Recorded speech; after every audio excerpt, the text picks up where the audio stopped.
Teman-teman, nih telurnya Ocadia sama res. Nah, itu yang hitam-hitam di Ocadia. Gak tahu kita pertil apa enggak ya, tapi tadi sih gelagatnya ada yang banyak pertil nih. Ya, ini yang sebelah sini telurnya res nih. Ini telur dada merah, alhamdulillah banyak dari 2 lubang ya. Ini telurnya kotor, ini enggak tahu nih beda telurnya. Jadi ada 2 jenis kotor yang mana.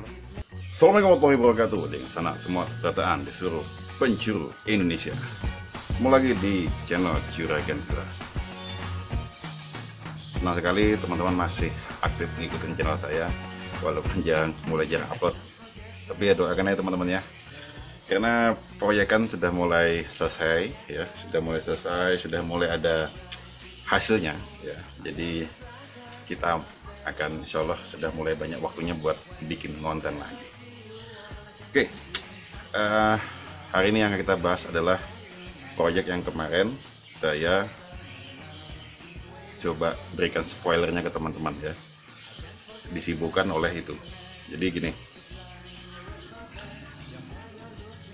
ini sebenarnya kemarin sangat saya maunya tidak disampaikan ya, karena jujur aja ini manfaatnya banyak dan sudah saya buktikan hasilnya. Jadi bisa dikatakan ini rahasia perusahaan ya. Kita punya rahasia perusahaan kan sangat susah kita mau menyampaikan. Artinya kalau saya bocorkan, membagikan sharing ke teman-teman, artinya ini sama dengan ya mengurangi apa namanya, ya namanya rahasia, bukan paham sendiri ya. Artinya kalau kita bocorkan artinya kan bukan rahasia lagi, dan artinya sama dengan kita mengempesi diri kita sendiri. Cuma ada sesuatu yang lebih besar dibanding hanya sekedar menyembunyikan manfaatnya ini. Oke, kira-kira apa yang akan saya bahas kali ini? Jangan kemana-mana, tetap terus datang di channel Juragan Villa.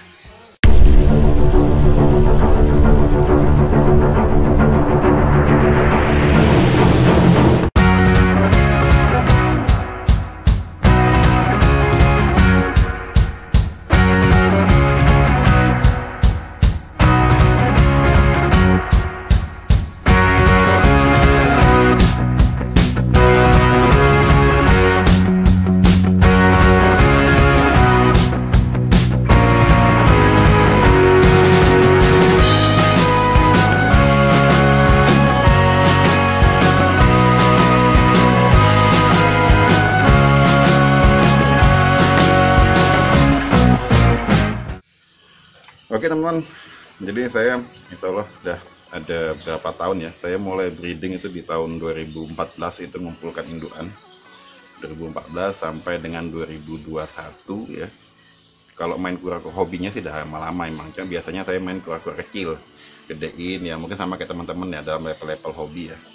Akhirnya lama-lama kepingin breeding dan mulai ngumpulkannya itu indukan, termasuk juga anakan yang mulai gede, dia punya saya sendiri itu di tahun 2014 ya, mulai dari situ. Jadi sharing itu saya ketemu dengan teman-teman lain, breeder-breeder yang sudah lama ya, jadi sharing buat cari info-info apa yang bagus buat untuk breeding kura-kura. Jadi ketika kita ternak itu kan efisiensi atau maksimal dalam project breedingnya itu merupakan target utama ya. Artinya kalau dalam tipe kura-kura adalah telurnya bisa banyak dan bisa rutin siklusnya itu kan. Dan itu saya dapat infonya dari teman-teman lain. Jadi ada beberapa percontohan di breeder-breeder lain ya. Jadi ada yang menggunakan keong ya. Ada yang menggunakan keong karena tinggi proteinnya itu juga membantu dalam meningkatkan potensi bertelurnya kura-kura ya, pakai keong. Saya nyoba teman-teman, saya nyoba pakai keong, tempat saya banyak pakai keong, hanya saja masalahnya saya hanya mampu nyari keong dalam waktu seminggu rutin tiap hari, habis itu nggak mampu. Karena jujur aja kok nyari keong itu waktu kita benar-benar tersita ya, karena kan tidak dalam satu tempat ya, kita harus keliling-keliling. Kayaknya saya nyerah nyari keong. jadi kembali ke pellet lagi. Terus juga ada yang untuk meningkatkan protein menggunakan ikan dan juga udang. Di sini ada, semua potensinya ada. Cuma masalahnya itu, ikan mau saya beli, dan itu biayanya lebih besar daripada pakan, teman-teman. Artinya airnya itu hanya bisa dilakukan berapa saat dan kembali lagi ke menggunakan pellet. Menggunakan pellet itu emang lebih mudah, kita tidak banyak ini ya, tidak perlu wirawiri, di rumah saja dan tinggal ngambil segala macam. Hanya saja pot pellet yang kita gunakan, terutama saya ya, mungkin teman-teman berbeda, itu proteinnya tidak terlalu tinggi.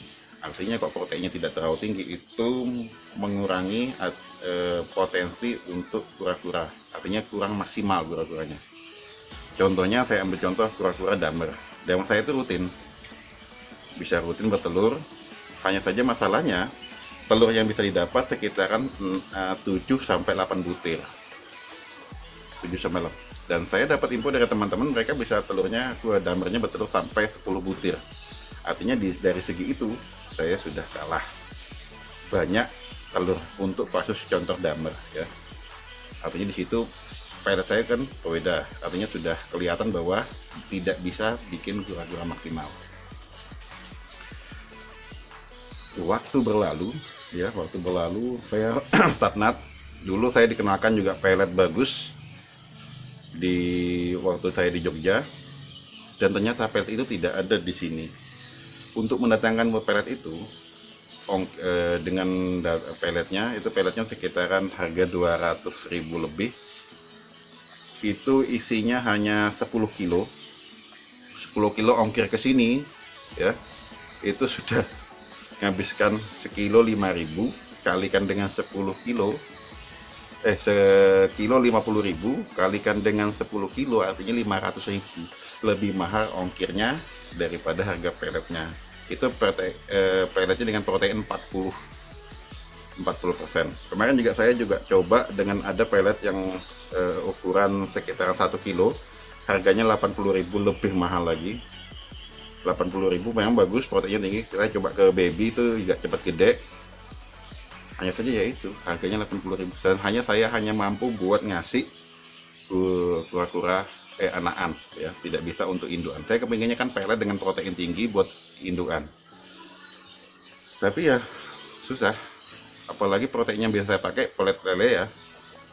Saya biasanya hanya beli sebulan sekali karena ngasih makan cuma 2 hari sekali, dan ternyata harganya naik, teman-teman. Harganya naik dan nggak bisa nih. Saya udah mulai berpikir, aduh nggak bisa kayak gini caranya. Apalagi saya punya target mau perbanyak tanaman saya. Ya mungkin di kisaran 500 indukan, atau nanti mungkin kedepannya bisa sampai 1000 indukan. Artinya saya harus benar-benar menemukan masalah buat pakan ini ya. Kita harus bisa mendapatkan ketahanan pangan ya, atau ketahanan pakan untuk kura-kura. Waktu berlalu dan di tahun 2021 ini teman-teman, akhirnya apa yang saya pikirkan, apa yang saya bayangkan terwujud. Saya dapat solusinya, dan untuk seorang pemalas seperti ini ya, yang malas nyari-nyari kemana-mana itu, dapat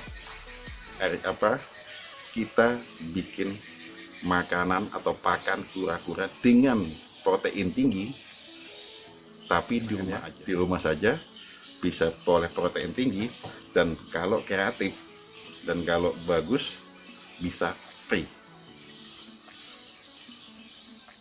Kurang apa lagi teman-teman? Mau tahu apa? Jangan kemana, tetap terus stay tune di channel Juragan Pura.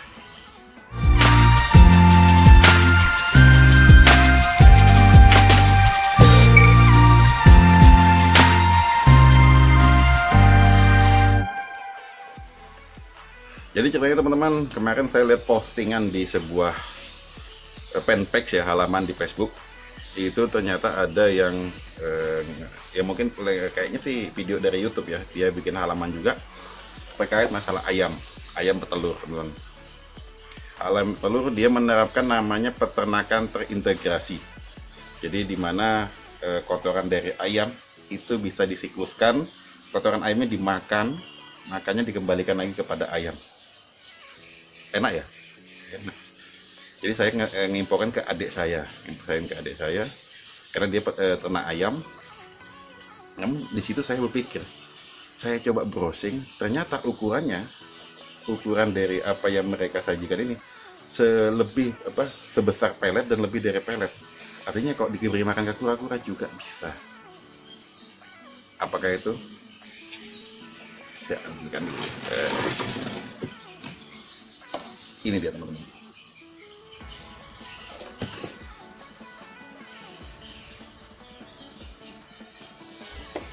Ini dia teman-teman.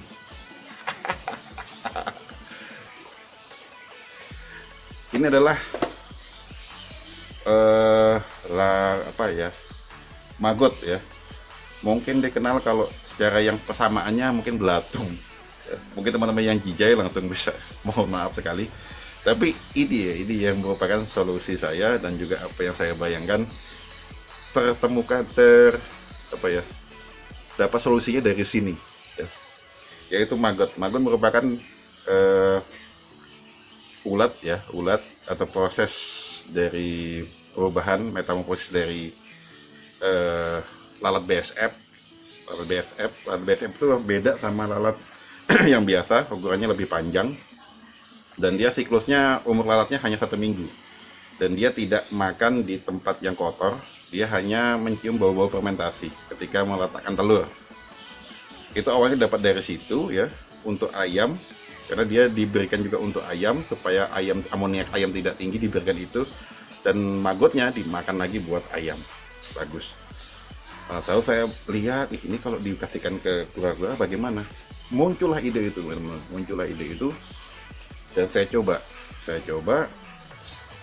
Jadi selama 1 bulan ini saya coba. Jadi saya beli terus maggot saya beli terus. Saya cobakan di kura-kura. Saya mau evaluasi sekitaran 2 bulan. Sebenarnya ini belum masuk hitungan evaluasi saya ya. Ini karena baru saya beri makan sebulan lebih. Ini masuk sebulan lebih seminggu lah ya. Saya coba untuk maggot. Tapi ternyata ada hasilnya teman-teman. Hasilnya adalah ini telurnya Ocadia sama res. Nah, itu yang hitam-hitam di Ocadia. Gak tahu kita pertil apa enggak ya. Tapi kayaknya sih gelagatnya ada yang banyak pertil nih. Ya, ini yang sebelah sini telurnya res nih. Ini telur dada merah. Alhamdulillah banyak. Dari 2 lubang ya. Ini telurnya quarter. Ini enggak tahu nih beda telurnya. Jadi ada 2 jenis quarter yang menelur. Nah, ini size-nya gede. Dan ini lebih kecil tuh. Nah, ini udah gede ya. Enggak lihatnya nih pertil. Ini lihat. Nah, dan ini biasanya telurnya di awal tahun. Ini masih jauh dari awal tahun lah ya. Ini alhamdulillah sudah nelur. Ya, mudah-mudahan kita bisa nambah siklusnya lagi. Nah, ini dia. Senang banget teman-teman. Perbedaan dari siklus yang sebelumnya. Damer yang biasanya bertelur 7 butir, sekarang bertelur kemarin dapat 9, 10 dan 11 butir. Jadi peningkatannya ada 2 butir, ada 3 butir dan ada 4 butir. Kalau dilihat butirnya sedikit teman-teman. Tapi teman-teman kalau bicara nominal beda ya. Beda jumlah butir dengan nominal. Satu damer itu bisa paling rendah harganya sekitaran di pasar ya, sekitaran 100 sampai 150 ribu. Ya, harga seller mungkin di bawah itu, tapi tetap aja berbeda kan. Ketika nambah 3 poin atau 3 ekor, misalnya dari 7 ke 9 ya, dari nambah 7 ke 10 ya, 7 ke 10 itu sudah teman-teman dapat rupiahnya kan berbeda ya. Ya untuk bisnisan kan senominal itu aja kan kita sudah hitung-hitungan kan, udah berbeda. Apalagi kita punya beberapa ekor indukan damer bertelur dengan jumlah lebih dari yang biasa kita dapat 7, terus berubah jadi 9, nambah 2 butir, nambah 3 butir, nambah 4 butir kan. Lihat ketara perbedaannya. Mulai masuk kan ya. Oke. Itu yang pertama. Tadi teman-teman lihat videonya. Yang kedua adalah kotar. Kotar saya itu biasanya bertelur di awal tahun. Sekitaran dari Januari sampai dengan bulan April. Ya, bulan Mei, dari Januari sampai bulan Mei. Kemarin bertelur di bulan Oktober. Enggak, di bulan September. Karena video itu merupakan di bulan September. Tuh teman-teman, manfaatnya lagi. Artinya dia berubah siklus yang biasanya saya terjadi dengan menggunakan pakan pelet. Makanya saya begitu lihat ada perubahannya, tidak nunggu lagi, saya langsung bikin juga buat budidaya maggot di rumah ini.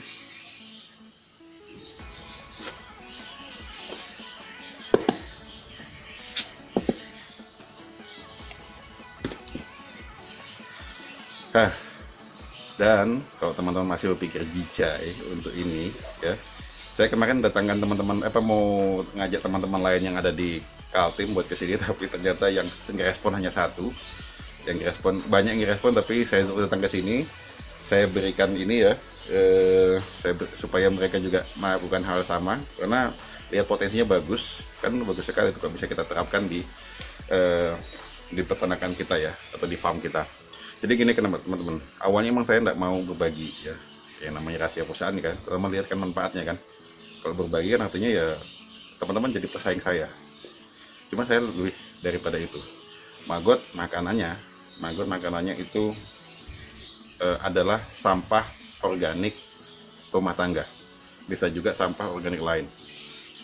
Kenapa saya mau berbagi ini? Yang pertama, kalau teman-teman juga menggunakan metode ini buat pakan kura-kura, artinya banyak teman-teman yang bisa juga memanfaatkan limbah, memanfaatkan sampah menjadi sesuatu yang bermanfaat. Artinya Indonesia kita itu lebih bisa bagus lagi dari hanya sekedar saya menutup-nutupi yang seperti ini ya manfaatnya. Karena saya dapat manfaat ini juga dari teman-teman yang mau nge-share di YouTube, walaupun bukan untuk kura-kura ya, untuk hewan lain ternaknya. Dan ini pakannya ini ya, dan maggot ini bisa buat jadi pakan ayam, pakan ikan, burung, terus juga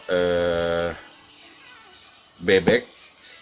Nah, selama dia bertelur, ini jadi solusi teman-teman. Ya, karena proteinnya tinggi. Jadi ketika saya ambil maggot ini mereka sudah melakukan riset ya, sudah melakukan riset sebelumnya. Karena emang bekerja sama teman-teman di universitas. Protein yang mereka dapat dari maggot ini sebesar 40% up, hampir mendekati 50 dengan pakan yang mereka gunakan. Ya, karena pakan dari maggot sendiri pun akan berbeda-beda kualitas protein kandungannya. Itu nanti kita akan bahas di konten lainnya.